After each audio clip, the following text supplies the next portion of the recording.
மே மாத ஊதியத்தை வழங்காத பல்கலைக்கழக நிர்வாகத்தை கண்டித்தும் ஸ்டாலின் அரசின் அலட்சிய நடவடிக்கையை கண்டித்தும் அண்ணாமலை பல்கலைக்கழக ஊழியர்கள் மற்றும் பேராசிரியர்கள் இரண்டாவது நாளாக போராட்டத்தில் ஈடுபட்டனர்.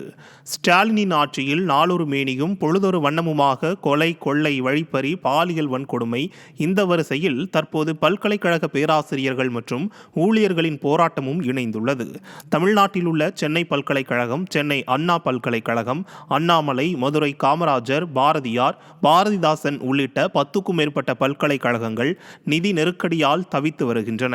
ஆனால் விடிய அரசும் அதன் முதல்வரும் தமிழ்நாட்டில் அனைவரும் மகிழ்ச்சியாக உள்ளது போல் இதை ஒரு பிரச்சனையாகவே கருதாமல் கண்டும் காணாமலும் இருக்கிறது. ஆனால் பல்கலைக்கழகங்களுக்கு இனி முதல்வர்தான் வேந்தர் என்று சட்டமன்றத்தில் தனி தீர்மானம் கொண்டு வந்ததோடு எதற்காக முதல்வர் துணைவேந்தராக இருக்க வேண்டும் திமுகவினரும் திமுக கூட்டணி கட்சியினரும் விளம்பரம் செய்து வந்தனர். ஏதாவது ஒரு பதவி என்றால் மட்டும் அந்த பதவிக்காக முதல்வரும் முதல்வர் குடும்பத்தினரும் முட்டு கொடுத்து வரும் நிலையில் பல்கலைக்கழகங்கள் நிதி நெருக்கடியில் தத்தளித்துக் கொண்டிருப்பது குறித்து முதலமைச்சர் ஏன் வாய் திறக்க மறுக்கிறார் என பொதுமக்களும் கல்வியாளர்களும் கேள்வி எழுப்பியுள்ளனர்.